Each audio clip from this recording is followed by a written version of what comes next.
Règle pour la direction de l'esprit. Règle troisième. Un contenu reste sage à sa propre forme. Il faut chercher sur l'objet de notre étude, non pas ce qu'en ont pensé les autres, ni ce que nous soupçonnons nous-mêmes, mais ce que nous pouvons voir clairement et avec évidence, ou déduire d'une manière certaine. C'est le seul moyen d'arriver à la science. Nous devons lire les ouvrages des anciens, parce que c'est un grand avantage de pouvoir user des travaux d'un si grand nombre d'hommes. Premièrement, pour connaître les bonnes découvertes qu'ils ont pu faire. Secondement, que la lecture trop attentive de leurs ouvrages ne laisse dans notre esprit quelques erreurs qui s'y prennent racine malgré nos précautions et nos soins. D'ordinaire, en effet, toutes les fois qu'un écrivain s'est laissé aller par crédulité ou réflexion à une opinion contestée, il n'est pas de raison, il n'est pas de subtilité qu'il n'emploie pour nous amener à son sentiment. Au contraire, s'il a le bonheur de trouver quelque chose de certain et d'évident, il ne nous le présente que d'une manière obscure et embarrassée, craignant sans doute que la simplicité de la forme ne diminue la beauté de la découverte, ou peut-être parce qu'il nous envie la connaissance distincte de la vérité. Il y a plus, quand même les auteurs se roient, tous francs et clairs, et ne nous donneront jamais le doute pour la vérité, mais exposeraient ce qu'ils savent avec bonne foi.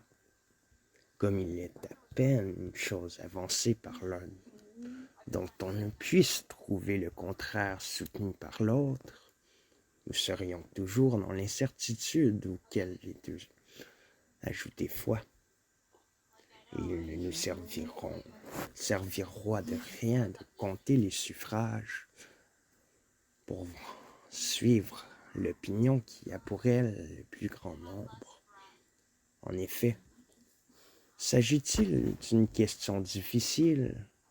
Il est croyable que la vérité est plutôt du côté du petit nombre que du grand. Même quand tous seront d'accord, il ne nous suffira pas encore de connaître leur doctrine. En effet, pour me servir d'une comparaison, jamais nous ne serons mathématiciens, encore bien que nous sachions par cœur toutes les démonstrations des autres, si nous ne sommes pas capables de résoudre par nous-mêmes toute espèce de problème. De même, si on lut tous les raisonnements de Platon et d'Aristote, nous n'en serons pas plus philosophes. Si nous ne pouvons porter sur une question quelconque un jugement solide, nous paraîtrions en effet avoir appris non une science, mais de l'histoire. Prenons garde en outre de ne jamais mêler aucune conjecture à nos jugements sur la vérité des choses. Cette remarque est d'une grande importance, et si dans la philosophie vulgaire on ne trouve rien de si évident et de si certain qui ne donne matière à quelque controverse, peut-être la meilleure raison en est-elle que les savants, non contents de reconnaître les choses claires et certaines, ont aussi affirmé des choses obscures et inconnues qu'ils n'atteignent eux-mêmes, qu'ils n'atteignent qu'à l'aide de conjectures et de probabilités, puis, y ajoutant successivement eux-mêmes une entière croyance, et les mêlant sans discernement aux choses vraies et évidentes, ils n'ont pu rien conclure qui ne parût dériver plus ou moins de quelqu'une de ces propositions incertaines, et qui partant ne fut incertain. Mais, pour ne pas tomber dans la même erreur, rapportons ici les moyens par lesquels notre entendement peut s'élever à la connaissance sans crainte de se tromper. Or, il en existe deux, l'intuition et la déduction.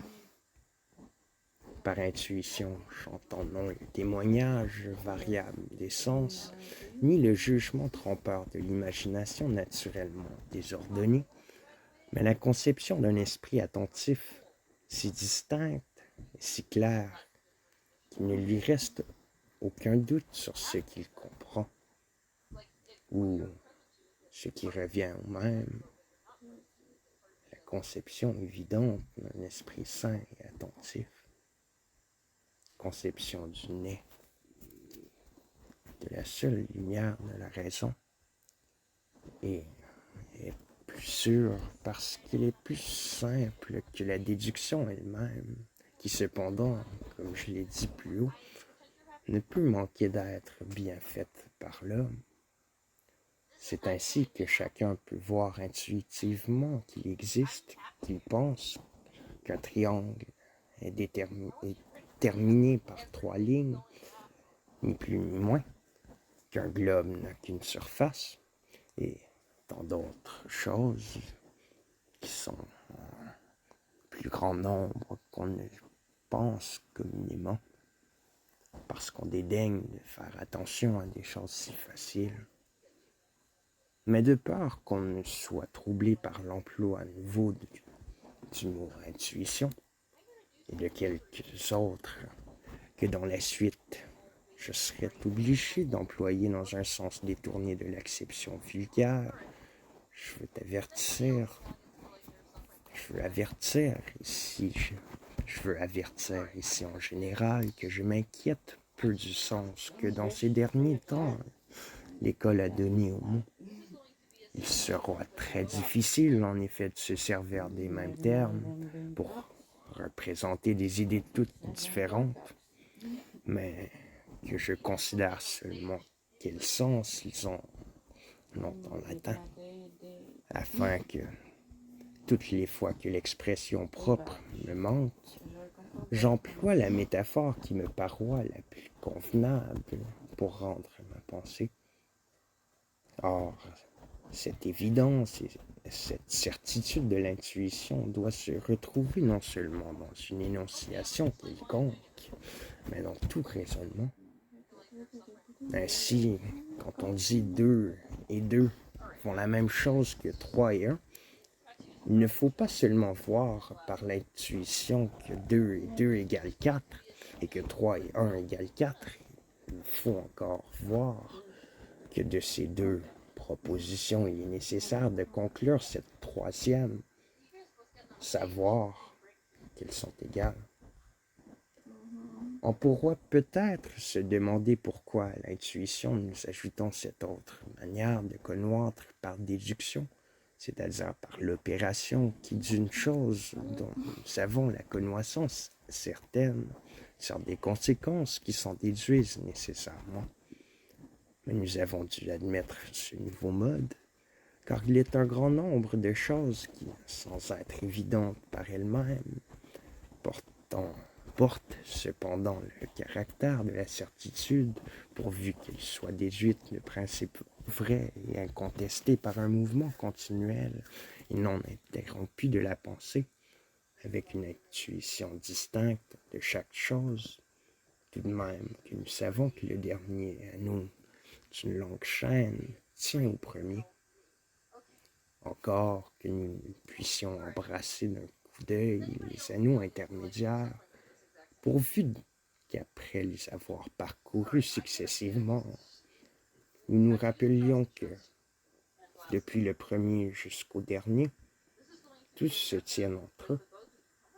Aussi distinguons-nous l'intuition que la déduction, en ce que dans l'une, on conçoit une certaine mesure ou succession, tandis qu'il n'en est pas ainsi dans l'autre.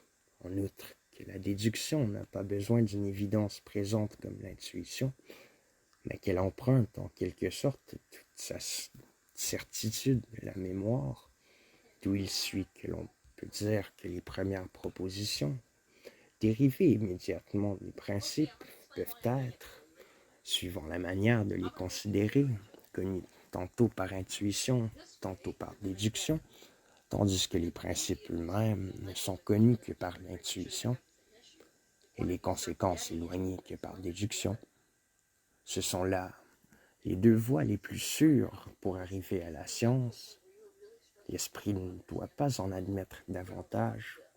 Il doit rejeter toutes les autres comme suspectes et sujettes à l'erreur, ce qui n'empêche pas que les vérités de la révélation soient les plus certaines de toutes nos connaissances, car la foi qui les fonde est, comme dans tout ce qui est obscur, un acte non de l'esprit, mais de la volonté. Et si elle a dans l'intelligence humaine un fondement quelconque, c'est par l'une des deux voies dont j'ai parlé qu'on peut et qu'on doit le trouver. Ainsi que je le montrerai peut-être quelques jours avec plus de détails.